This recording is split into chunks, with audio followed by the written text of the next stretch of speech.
they just have no sense of what that's all about. And so before we get to price, we might sort of do some educating around, okay, how does this work? And how long might it be? And what can you expect your people to do as a result?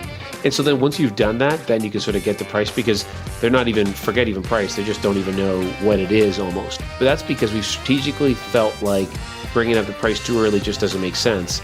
And not that it's just a habit, or even worse, just an avoidance that, hey, this is uncomfortable, and so I'm just not going to do it. That's definitely not best practice.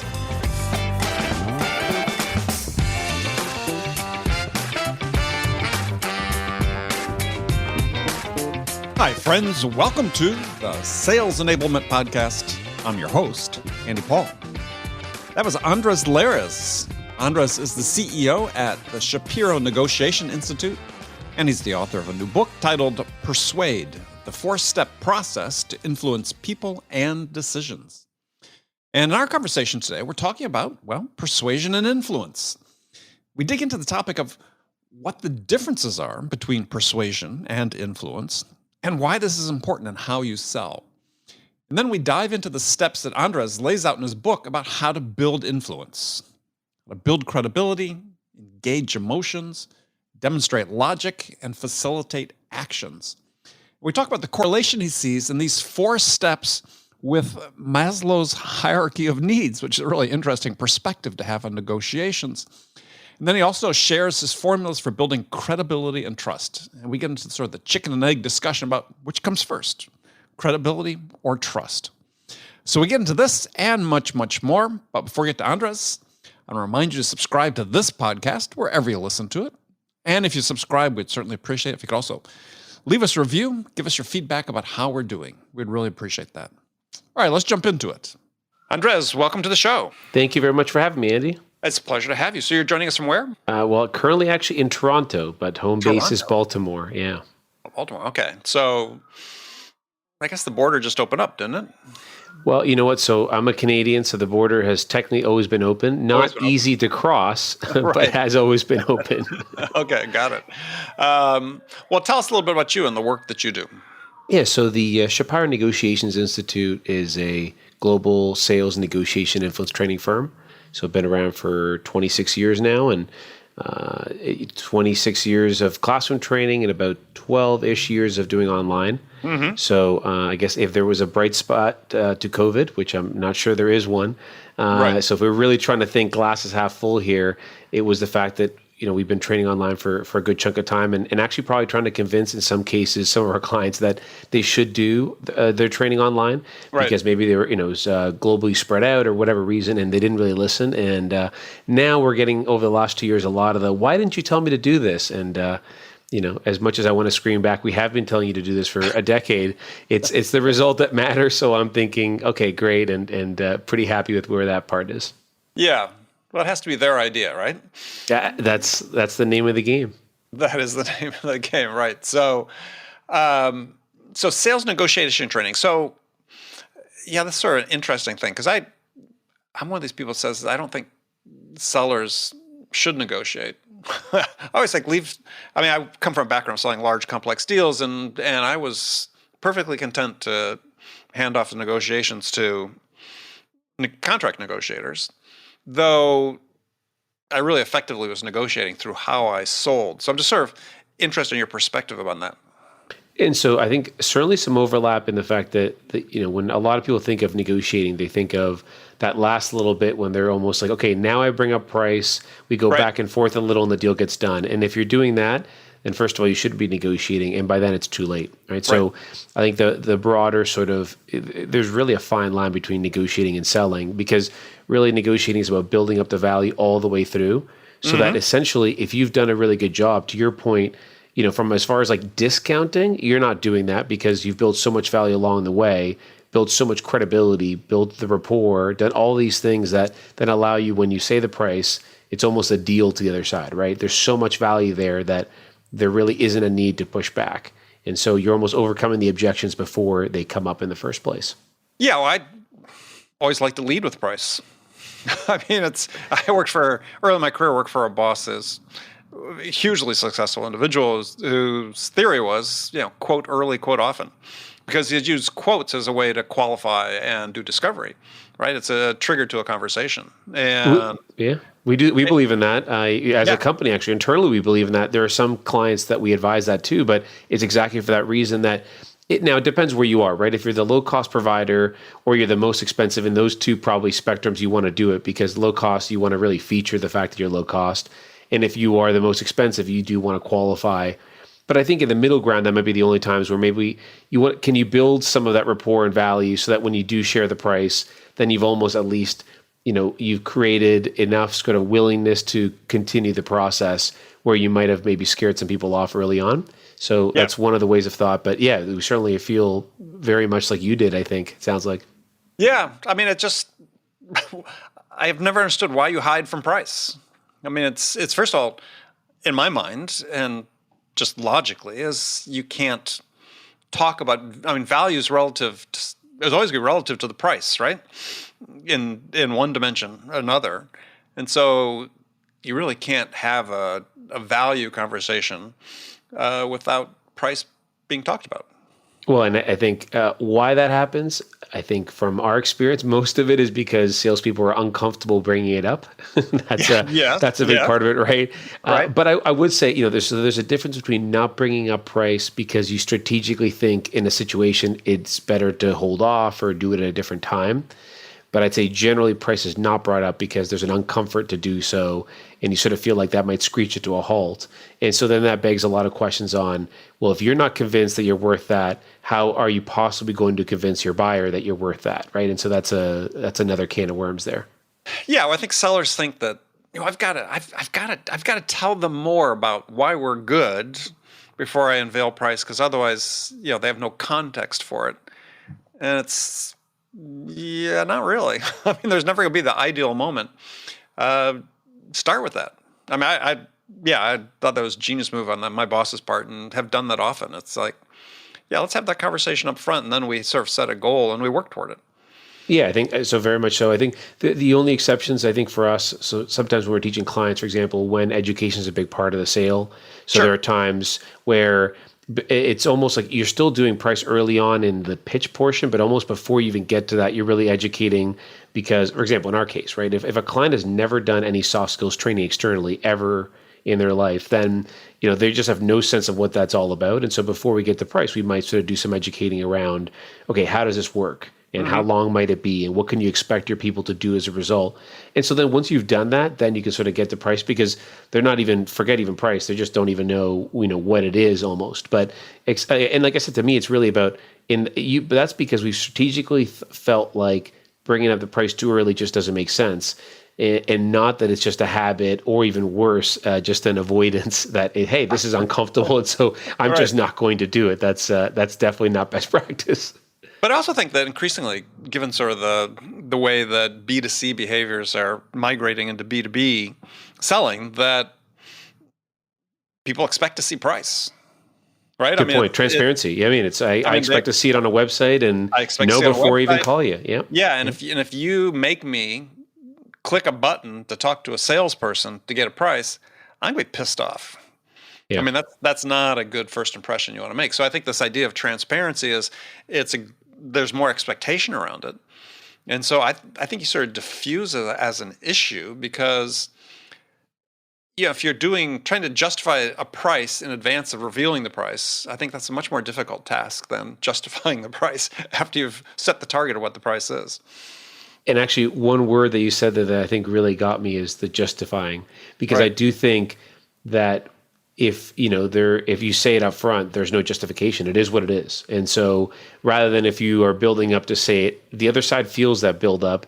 And so it feels like you're proactively justifying it, but there's nothing to justify, right? You bring enough value to the table that the price is the price and you're still going to get tremendous value as a result. And so I think even that mentality of when folks are justifying it, whether before or after, can be dangerous. Yeah. Yeah. And another point too about negotiation we had touched on before is the way I have worked large deals is you sort of build it like a puzzle, right? Or what's the tower game? Jenga? Jenga? When you pull them out or when you build it up? When you pull the block out. Jenga, yeah. And to me, that's sort of your goal, right? Is that when you get to the end of the process with your buyer, before it then transitions over to legal or procurement, whoever's going to do sort of the detailed T's and C's, you've wrapped up all the points, the major business points, the ones that are going to, have the biggest impact on you from a profitability standpoint and so on, as part of this puzzle, because you're going through a series of trade-offs with the buyer throughout the process of selling.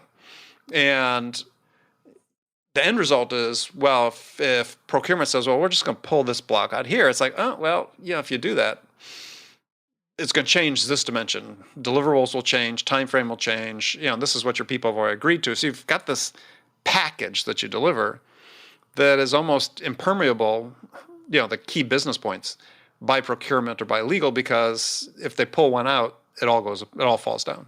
Yeah, absolutely, in alignment there. And I think, and the pulling out, I think also is where I think you can almost like get a second chance to demonstrate the value. One of the things we talk about is the best way to really figure out if someone cares about something is you take it away, right? So, Andy, okay, you want to take that away? Okay, let's, So if you do that, then we're going to have to remove this. Oh, no, don't do that. Oh, okay, exactly. All right. That's what I thought. I thought that was important to you, but now we know for sure it is. Right, but what I have always tried to do is that conversation is not between me and procurement. It's between my champion, my sponsors, and their procurement, because the procurement will go to them and say, we're going to pull this out. And they'll go, no, we can't do that. If you do that, we're not going to be able to get on time, or whatever the dimension is that's affected by it. Yeah, absolutely. It's you have a lot more leverage, and it's going to go a lot smoother if the internal champion is leading it or at least involved. I think, and especially, the bigger the purchase, the more complex. Because I think also times, procurement, so we do quite a bit of negotiation training on the procurement side also. Sure. And I think when we do that, I think a big part of it for them, and where it's actually evolved over the last decade to sort of negotiation and influencing, is because procurement also wants to be sort of, they don't want to be considered, this like the last step in the process that ruins deals, or, almost like, you're... Exactly. And the idea is that they're a strategic partner internally. Right. And so I think when you've got the internal conversation, you're not trying to save face or prove yourself, right? Procurement's just doing their job. I think sometimes when procurement's dealing with the outside party, the vendor, then they're almost like trying to prove their worth a little bit, right? Okay, let's lower the price. Let's do this. Let's X, Y, and Z. But when it's internal, they have less of that. And so it's a huge, it's a huge win when you can keep it internal as much as possible. Yeah. No, I just think it's something I try to teach people. It's just, let them have that discussion, because you've got somebody that's already bought into this vision, and they see how the pieces fit together. And they're a much more powerful advocate for not making changes than you are, because they're all on the same team. For sure. Yeah. All right. So you've written a new book called Persuade, the 4-step process to influence people and decisions. So what was the impetus to write the book? Well, one thing is for sure that I could not have picked a better time, because the writing occurred accidentally over COVID. Oh, there you go. So that worked out pretty well. If you're going to bunker down and do something, write a book is up there. I did the same, by the way, but yeah. So, it's and that was not on purpose. I wish I could say, it's strategic, and but it was already just had been starting right as COVID came about. But so the impetus was, so we have a negotiation book, which is really sort of the basis for our negotiation training. It's been updated a few times, and influencing has been something we've been training for 10, 12 years. And so it was a combination of things. One, I've always sort of wanted to do it and never really sort of taken the time. But as time went on, it became almost evident that we needed something more there, I think, as a resource that people can go to after, as a way to market the firm, and then also as a way to learn more. One of the things that I really learned from, so our founder had written 4 books, so Ron Shapiro had written 4 books before I took over. And one of the things that I learned from him, the last couple I was around for, was that, you learn a great deal. I know writing a book is a lot about sharing what you have been studying, learning, either from mistakes or whatever it may be, but you actually learn a great deal. And that's one of the things that I wanted to do is, okay, I wanted to sort of take it to the next step. And so that was the best part of it, actually. I feel like, and in the most interesting ways. I think what I expected to deep dive into, maybe there wasn't as much there as I thought, but other areas I hadn't thought about, there was a lot more. And so, like body language, for example, we've always sort of included a little bit, and we ended up just going into this huge deep dive on body language. And I think that was a year of studying body language, which was well worth it, and and I wouldn't have done otherwise. And things like that I think made the process really, really interesting and worthwhile. And then July 7th, the fruits of all that labor came to for, it came to a physical thing that we can now point to for better or for worse. Yeah. Well, I mean, it's so interesting you talk about body language because, I mean, there's certainly, hey, that's something that's written about extensively in the wake of the pandemic and everything going to video calls from in person. And one of the things that's written about is it's much more difficult to sort of be attuned to someone else's body language over a video call versus being in person. I was wondering, how you deal with that. As a human, you're dealing with another person. Body language is important, but you see people typically from the shoulders up. Yeah, it's certainly not the full picture that you would get, and you miss walking down the hall. Andy and Andres go down the hall before we meet, and we chat impromptu, and we might present me to a colleague. All of these things that happen. Grab lunch later, the informalities, and seeing all the stuff in the back of an office, in the walls or whatever. So there's a lot there, and I think one of the reasons that ended up growing so much in the book was because of the timing. So what was going to be just, a chapter on body language ended up expanding. And then it went into the impact that COVID was having, because as we were writing it, COVID was becoming more and more, clearly changing the course of business, short-term and long-term. We really went into things like media richness and truly understanding, okay, so, what do you miss out on? So Albert Morabian has this famous quote that many have heard of where only 7% of what you communicate is what you say. So the words, and the other 93% is everything else, the tone, body language. And so trying to figure that, okay, so what is lost when you're not in person, and what can you still get from video? And then what do you lose on when you're just on a phone call? And so all of that was really interesting. And I think it's super timely, really, because I think there's got to be an in-between somewhere. Like, if we just do video calls for everything, then we're zoomed out, and there's been lots of research around that, how we're tired.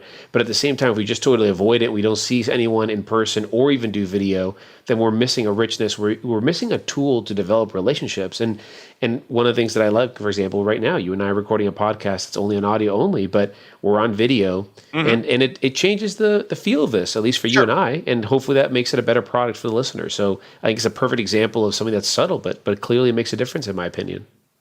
Yeah, well, the thing that's interesting too is I think that the research is just really beginning into the impact of video and what's lost and what's gained for doing it. I mean, I was a week ago. I went through and I forgot what triggered me to do it, but I was doing research, spent a couple hours online doing research about what's a more effective communication tool. Is it video or is it just audio? Is it just the phone? Because there was a study I'd read, I think in Fortune magazine, right at the beginning of the pandemic, when Zoom was already still, pretty popular, but not ubiquitous like it has become. And initial research saying, gosh, you miss so much with video in terms of tonality and just nuance that's missed, whether it's because you're distracted looking at your own picture or just the quality of the video and so on, that they're saying, hey, this is not the end all be all. Phone is still really important. And there's still more studies sort of coming out. I'm curious to see, what we're going to come out at the end, because certainly you gain some things with video, but we're also finding out that you're losing some things. You actually don't listen as carefully and as closely as you would just being on a phone. I think there's so much there because it's the same as like a tool, right? So, one kind of screwdriver doesn't work for every screw. And I think ultimately it's where we're going to end up, that video is going to have its use and audio will have its use, depending on the person, depending on what the subject matter is of the conversation.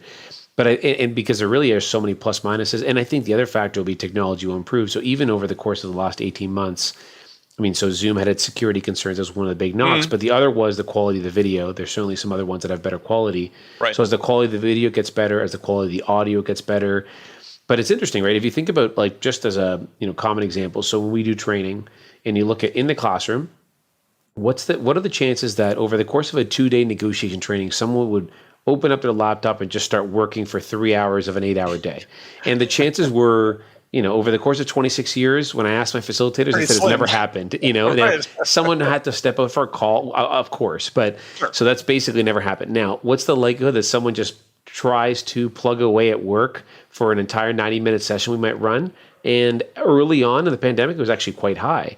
Yeah. And what's interesting is we actually tell our clients it's our job to keep them interested. So it's like, yes, we do want support. Yes, we do want you to set the tone that, hey, this will be engaging, interactive. You're going to do simulations and role play, so you're not going to be able to punch at work. But to some extent, we feel like it's our job, right? If we're good at what we do, we're almost selling to them. We're compelling enough to keep their attention. But certainly that just the media change, we're like, now we're on video. We feel like, whatever. And so there is definitely the next step when you're on phone. In the old days, you could hear the keyboard going and, someone's whatever. And so it is interesting. There's so much there, I think, and so much to study, and it's just not going to be a straightforward answer. Yeah. I mean, it's not like you're not distracted when you're on the phone. I mean, when I'm on the phone with my wife, she can tell within a heartbeat when I'm looking at my computer. So she's, perhaps more finely attuned to those things. Just the slightest pause in my response, and I'm caught out. Which, oftentimes she's right.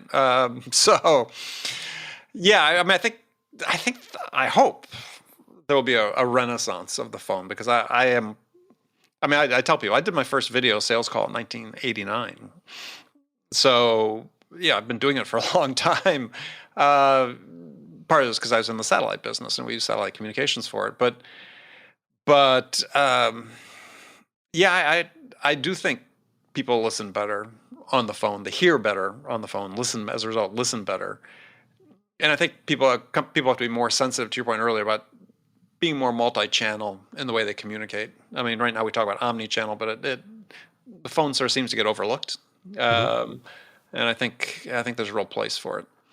All right, so I want to talk about your book, because it triggered a lot of. It's an area that I've been thinking a lot about the last several years, and the way you sort of set up in the title, and I'm really interested in your perspective on this. This is not meant to be a critique, but it's we tend to use persuasion and influence sort of interchangeably, and to me they're not really the same. And so I'm sort of curious in your perspective on that. Not the same. I think there's a ton of overlap, and it's interesting. I think even the answer to this as over time has changed. So we were founded as a negotiation training company, and then we started doing sales training and influence training, and then over time, even that we started to think, okay, well, where does selling and negotiating start and end? Where does influencing and negotiation start and end? And then the same with persuasion. So I think. Now, after having written the book and sort of really thought a lot about that, I would agree. I think they're not, perfectly synonymous, but I think there's quite a bit of overlap. I mean, I think it's almost like in a Venn diagram. There's some pieces where there's a big chunk where the two overlap, but you're essentially often exerting influence on others and influencing others versus I think the persuasion is a little bit different. But interestingly enough, from a dictionary kind of definition standpoint, which is where we started in all of this, sure, yeah, they're even more closely aligned than I think I would have expected. Well, actually, that's where I saw the differences, and because I'm writing about this in the differences between persuasion and influence from a strictly sales perspective in my new book that comes out next year is the way that we train sellers with persuasion. It's an instrument of coercion, right? Even the dictionary definition. Talks about to prevail on someone to do something. Well, to prevail is, you gain ascendancy through strength, which to me is by definition sort of coercive. And I think that this is what sellers that don't understand the nature of influence sort of default to this pushy persuasion. And it was interesting. Have you read Jonah Berger's book called The Catalyst? I have not. Yeah, I think you'd enjoy it. And so he's a professor at Wharton. He was on my program last year, and we talked about this. And he describes in the book research that shows that basically there's this universal resistance to being pushed or being persuaded. He calls it persuasion reactance. And the idea, he says, is that when people get pushed, they push back. But everybody has this sort of, he called it an anti-persuasion radar that goes off that when they sense someone's trying to persuade them. And I guess to me, that's like sets up persuasion as being very different than influence. But anyway, just interested in your take on that. I mean, first of all, that's another book to read, and definitely want to give that a go. Yeah. So I think we see influence as the key phrase I think that we saw in a lot of definitions was like having the capacity to affect. So Yes, I decisions, agree. character, whatever, and then persuade as causing something, almost causing an effect. And so I think when we sort of bridge the two, for us, it was in either case, you're almost like compelling it. And so I also think persuasion, and it's one of the things that a friend and I really, when we were figuring out what we were going to call the book, I asked a friend of mine who's a PhD economist. I wanted his take, and he's just very thoughtful about this. And I said, what do you think? And so we were working through a lot of the definitions, and I feel like persuasion also has even the word used, so coercion and a negative connotation. And that was a big part of just really thinking through whether that was the right word or not. But if I had to say, if you persuade someone, in short, the word I would use is you're convincing someone, and I think convincing to some extent feels like they do have a say. It's so versus you are coercing feels less like they have a say. And so one of the things that you said, no one likes to be influenced or persuaded, kind of that feel. And that's a big piece of like actually not influenced, persuaded, I think. Persuaded, yeah. Is what you said, exactly. Yes. You said one of the two. And for sale, I think it's the same with selling, right? If you feel like you're being sold to, that never feels good. You almost like, because you want to feel in control, where the seller is an asset, is a resource, rather than necessarily taking you down a path and you're just sort of following. I feel like there's some sense of that. We laugh like in a retail store. So one of our facilitators tells a story that you come into a retail store, and you want to, the reason you went in the first place is to buy something. And so you're looking for a pair of pants or shirt, whatever it is. But you think of our natural instinct, like, may I help you? No, I'm just looking.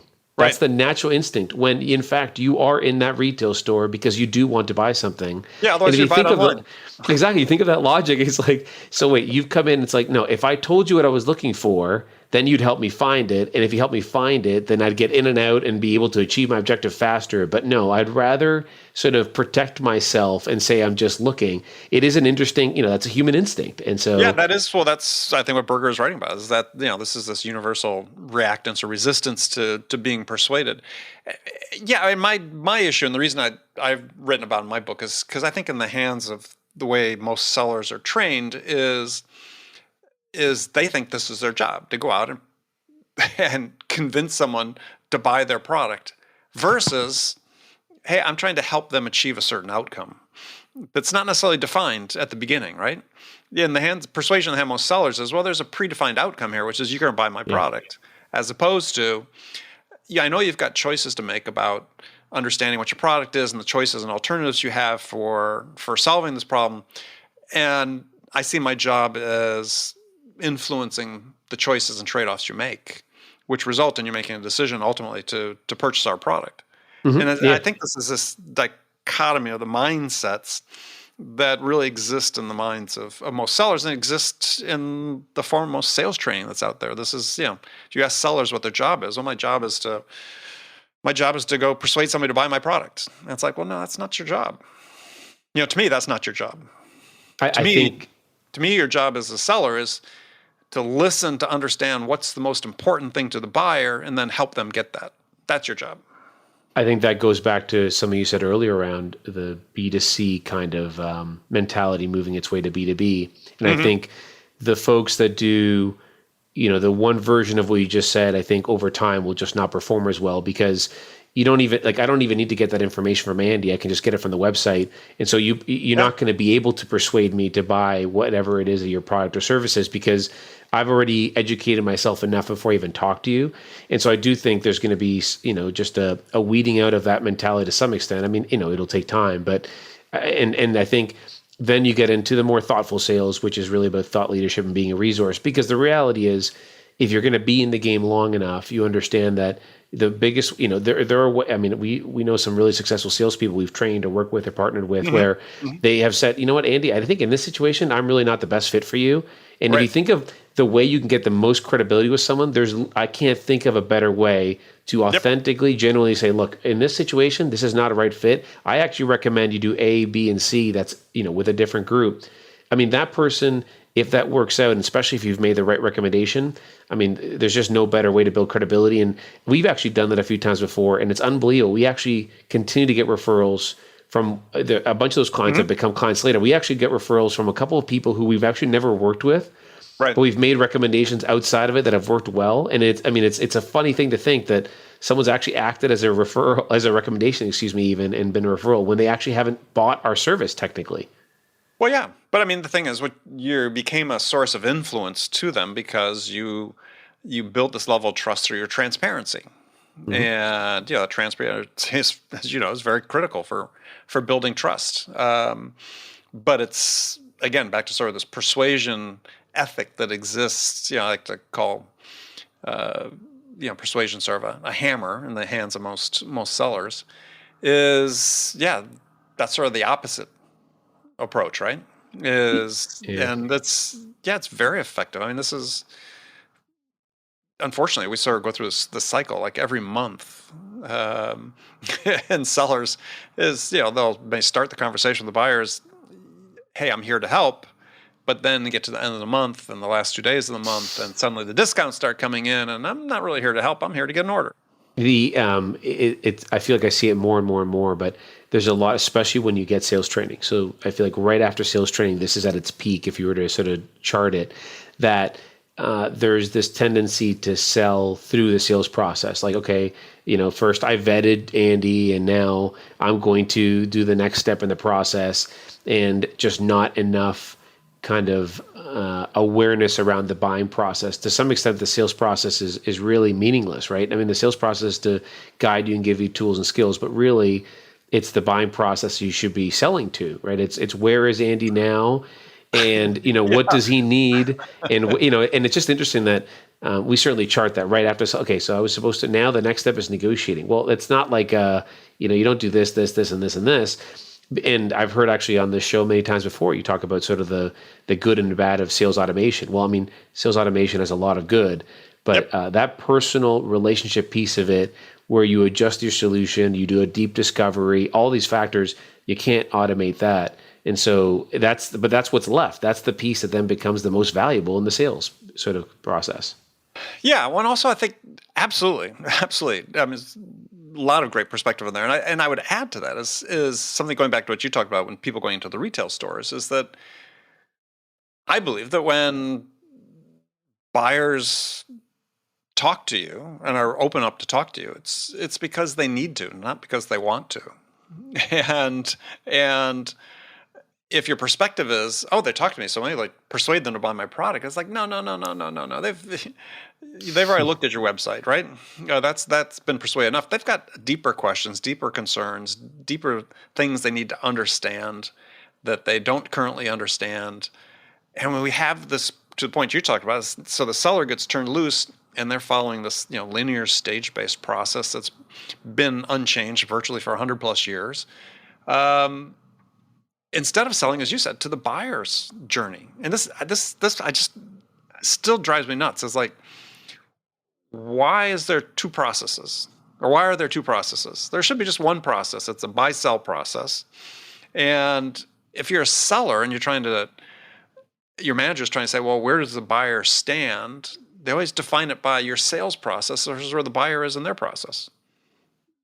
And the empathy piece, I think, is what lacks. So, I mean, we write that in the book, and it could not be more important. And I would definitely, I put empathy as one of the most important skills. As time goes on, it continues to become more and more important in, in management positions and sales positions and all of these. And I think that's a perfect other example, right? So if we're selling to the sales process, we're thinking about us. If we are working with the buyer to work through the buying process, that's a completely different perspective. And so then it's nothing to do, like the fact that your month's end is really that means nothing to the buyer.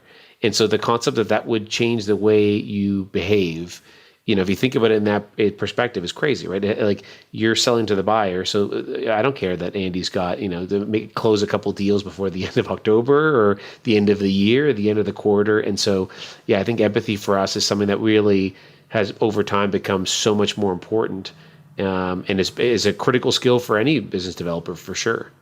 Yeah, to be other centric, absolutely. And I see this, and I said, sort of just drives me nuts. And write about this in my new book is okay. Well, I mean, Gartner did a great job. 2018, 2019 came out with their buyer enablement study. They've got this famous diagram that charts out based on their research with thousands of enterprises, what the buyer journey looks like.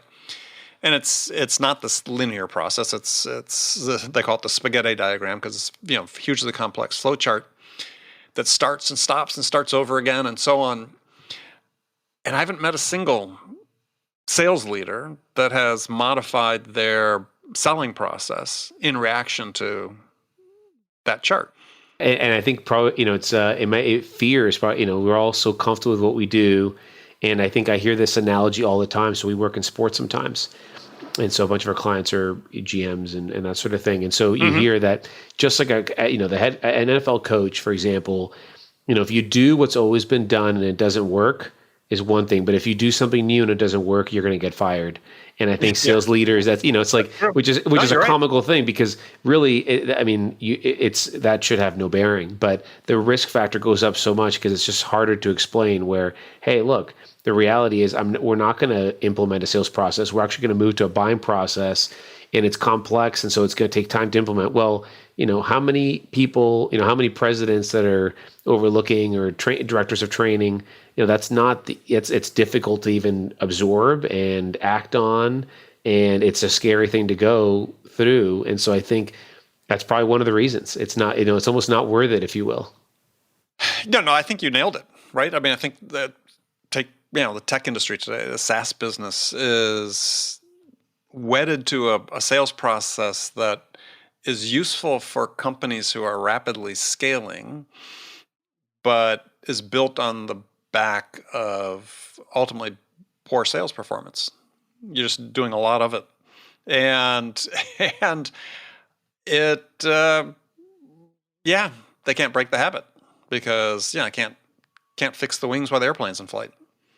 Well, I think over time, eventually it feels like everything else, it will change. I don't know what the cause will be. It's one very successful company that starts to do it, could do it or what, exactly, and so eventually it'll happen, but it's hard to change that momentum. And, it's a big part of it. And the other thing is, there are some companies I think we've seen that are doing it to some extent, and no surprise, they tend to be smaller, right? So under the radar, more nimble. And so I think, there it is, because their thinking is, look, if this doesn't work in 18 months, we can go back. They have a nimbleness to do that.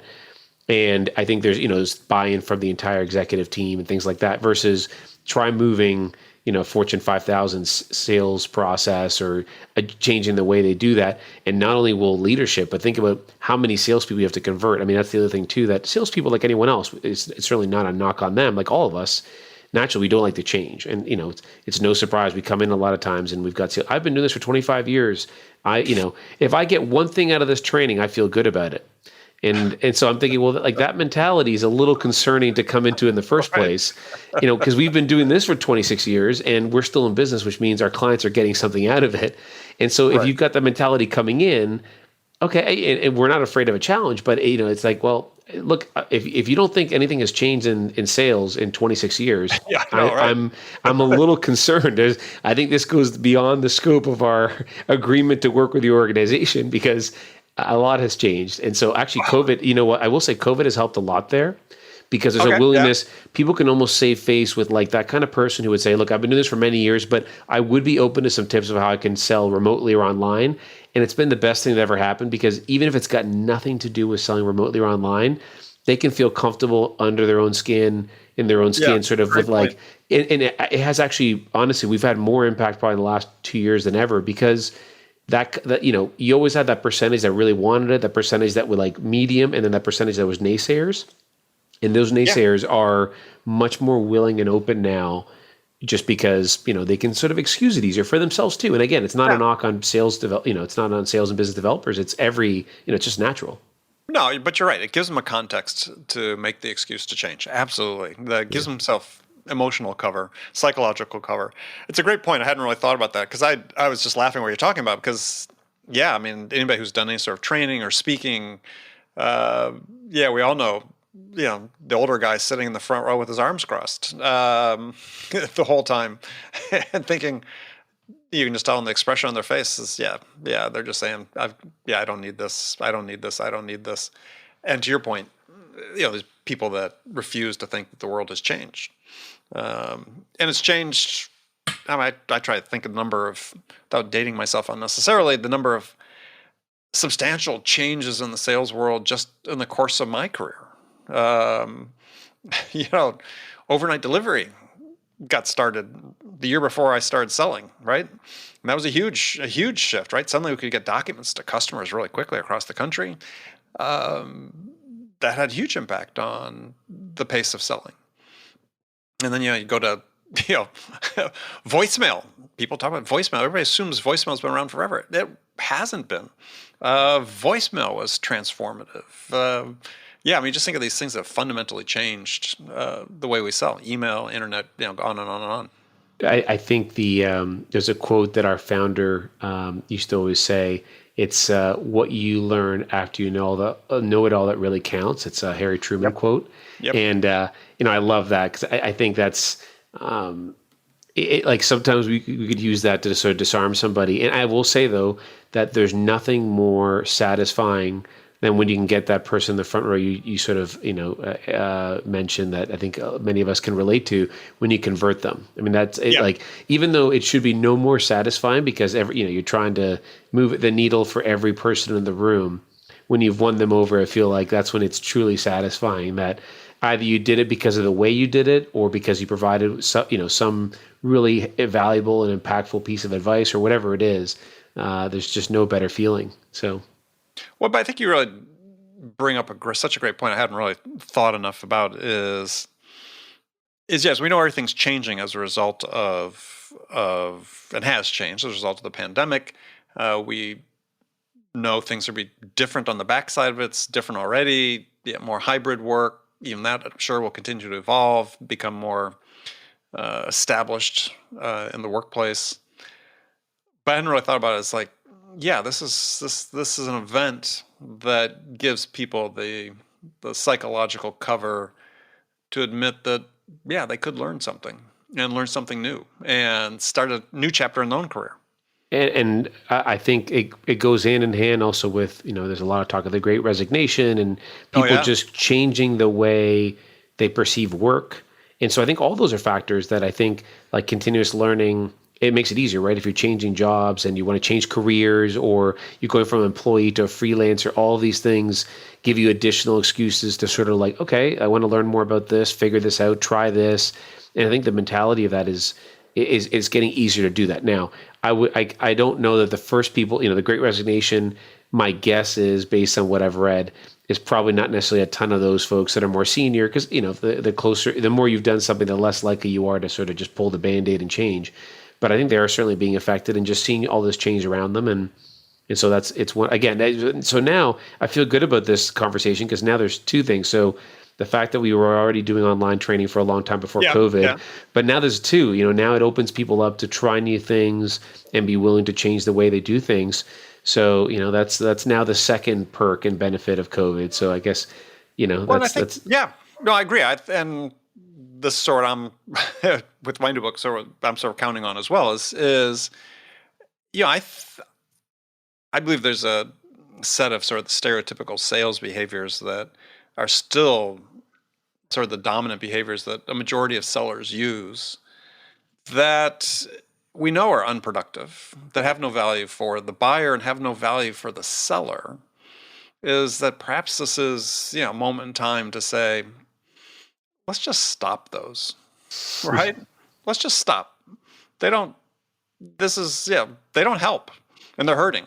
And we're doing a little bit of a reset here in terms of the way we work, the way we interact with our buyers. Let's start on a new foot, right? Let's focus on, how we influence choices and trade-offs that people make and be of help to them to achieve the things that are most important to them and be, other-centered as opposed to self-centered.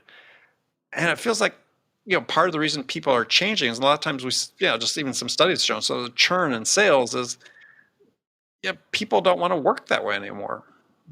They want this internal coherence and consistency is important to them as they don't want to act one way as when they're in sales and another way when they're a human being.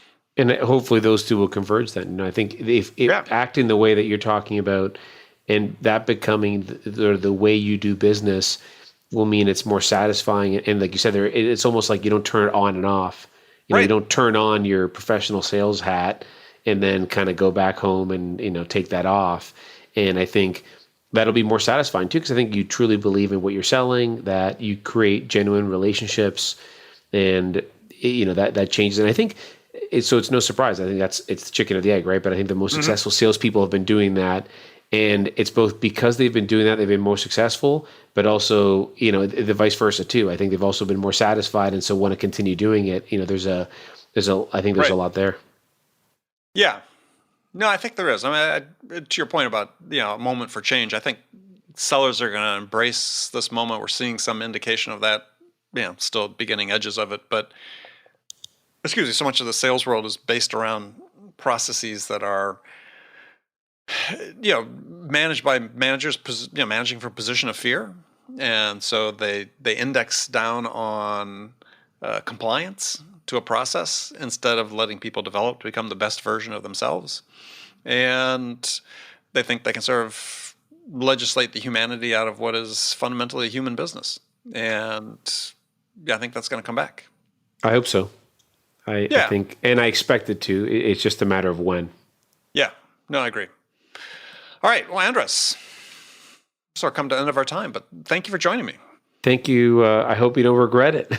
No, not at all. This was fun. So if people want to learn more about you and your book, how can they do that? So for the company, ShapiroNegotiations.com is our website, and then the book is called Persuade. And so it's the 4-step process to influence people and decisions.